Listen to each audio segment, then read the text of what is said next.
Bismillahirrahmanirrahim. Assalamualaikum warahmatullahi wabarakatuh. Perkenalkan, nama saya Aulia Firna Yuniar, kelas PTIKE 2019, jurusan Teknik Informatika dan Komputer, Fakultas Teknik, Universitas Negeri Makassar. Di video kali ini, saya akan menjelaskan mengenai bab 4 pada mata kuliah belajar dan pembelajaran, yaitu pengembangan materi pembelajaran. Materi pembelajaran adalah salah satu komponen sistem pembelajaran yang memegang peranan penting dalam membantu siswa mencapai standar kompetensi dan kompetensi dasar. Materi pembelajaran merupakan salah satu sumber belajar yang berisi pesan dalam bentuk konsep, prinsip, definisi, rumus isi atau konteks dalam maupun fakta, proses, nilai, kemampuan, dan keterampilan. Sehubungan dengan pengembangan materi pembelajaran, ada beberapa prinsip dalam menyusun dan memilih materi pembelajaran yang harus diperhatikan, yaitu yang pertama, prinsip relevansi. Materi pembelajaran hendaknya relevan atau ada hubungannya dengan pencapaian standar kompetensi dan kompetensi dasar. Sebagai contoh, jika kompetensi yang diharapkan dapat dikuasai siswa berupa menghafal fakta, maka materi pembelajaran yang diajarkan harus berupa fakta atau bahan hafalan. Yang kedua yaitu prinsip konsistensi. Apabila kompetensi dasar yang harus dikuasai siswa 4 macam, maka bahan ajar yang harus diajarkan juga harus meliputi 4 macam. Dan yang ketiga yaitu prinsip kecukupan.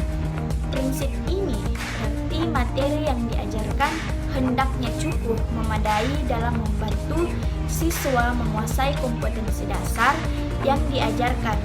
Materi tidak boleh terlalu sedikit dan tidak boleh terlalu banyak. Jika terlalu sedikit, akan kurang membantu mencapai standar kompetensi dan kompetensi dasar, maupun sebaliknya, jika terlalu banyak maka akan membuang-buang waktu dan tenaga yang tidak perlu untuk dipelajarinya.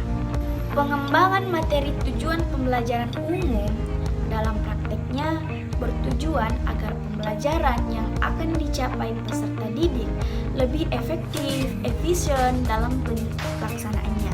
Oleh karena itu, ada beberapa prinsip yang akan dicapai untuk tujuan pembelajaran umum, yaitu menetapkan apa yang harus dilakukan oleh guru, kapan dan bagaimana cara melakukannya dalam implementasi pembelajarannya, membatasi sasaran atas dasar tujuan instruksional khusus, dan menetapkan pelaksanaan kerja untuk mencapai hasil dan maksimal melalui proses penentuan target pembelajaran. Pengembangan alternatif-alternatif yang sesuai dengan strategi pembelajaran.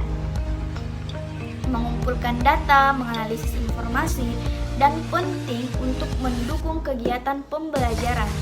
Dan yang terakhir yaitu persiapan dan mengkomunikasikan rencana-rencana dan keputusan-keputusan yang berkaitan dengan pembelajaran kepada pihak yang berkepentingan.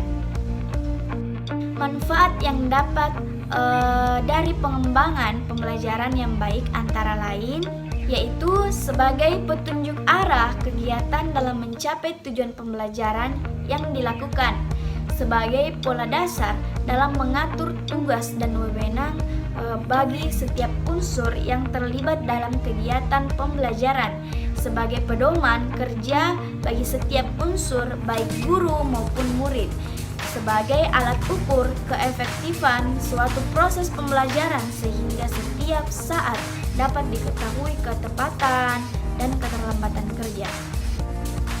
Selain dari memiliki tujuan, pengembangan pembelajaran memiliki fungsi yang menurut Kostelnik secara spesifik. Fungsi pengembangan pembelajaran tersebut diantaranya adalah sebagai berikut. Yang pertama yaitu mengorganisir pembelajaran, yaitu proses mengelola seluruh aspek yang terkait dengan pembelajaran, agar tertata secara teratur, logis, dan sistematis untuk memudahkan melakukan proses dan pencapaian hasil pembelajaran secara efektif dan efisien. Yang kedua, berpikir lebih kreatif untuk mengembangkan apa yang harus dilakukan siswa, yaitu melalui perencanaan. Proses pembelajaran dapat dirancang secara kreatif, inovatif. Dengan demikian, proses pembelajaran tidak dilaksanakan sebagai suatu proses yang monoton atau terjadi sebagai suatu rutinitas. Dan yang ketiga, menetapkan sarana dan fasilitas untuk mendukung pembelajaran. Melalui perencanaan, sarana dan fasilitas pendukung yang diperlukan akan mudah didefinisikan dan bagaimana mengelola sehingga sarana dan fasilitas yang dibutuhkan dapat terpenuhi untuk menjunjung terjadinya proses pembelajaran yang lebih efektif.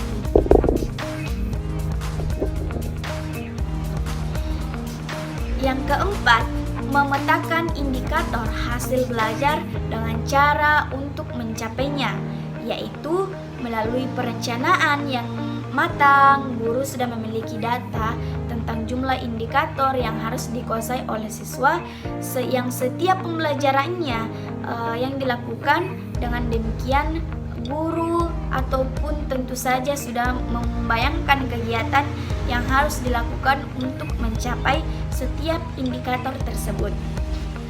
Yang kelima, merancang program untuk mengkoordinasikan kebutuhan siswa secara lebih spesifik, yaitu melalui perencanaan hal-hal yang terkait dengan kebutuhan, karakteristik, dan potensi yang dimiliki siswa agar teridentifikasi dan merencanakan tindakan yang dianggap tepat atau meresponnya.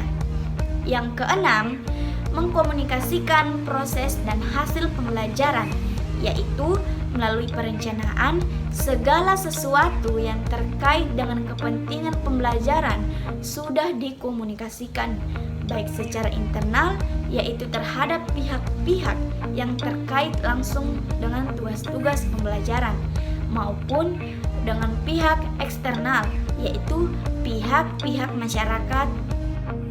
Menurut Soejipto, berbagai sistem penilaian kinerja guru digunakan yang umumnya bertujuan untuk mengukur kompetensi guru dan mendukung pengembangan profesional.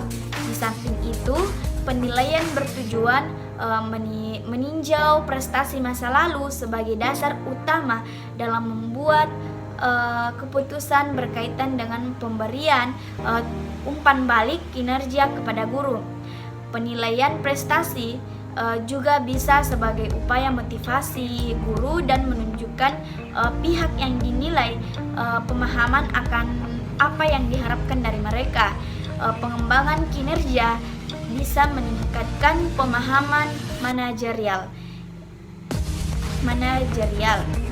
Evaluasi kinerja akan mengurangi favoritisme dalam membuat keputusan. Ciri-ciri pembelajaran yang mandiri. Yang pertama, mampu secara cermat mendiagnosis situasi pembelajaran tertentu yang sedang dihadapinya. Yang kedua, mampu memilih strategi belajar tertentu untuk menyelesaikan masalah belajarnya. Yang ketiga, memonitor keefektifan strategi tersebut.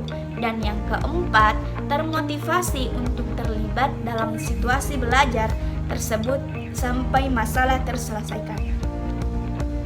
Pembelajaran aktif, kreatif, efektif, dan menyenangkan adalah salah satu bentuk metode mengajar yang di dalamnya terkait pembelajaran aktif, kreatif, efektif, dan menyenangkan. Melalui kegiatan pembelajaran yang bersifat interaksif, siswa dapat berpikir lebih banyak untuk dirinya sendiri dan memperoleh keterampilan, pengetahuan, dan sikap untuk persiapan kehidupan masa depannya. Baiklah, itu yang sempat saya sampaikan dan jelaskan. Bila ada kekurangan dan kelebihan, mohon maaf. Wassalamualaikum warahmatullahi wabarakatuh.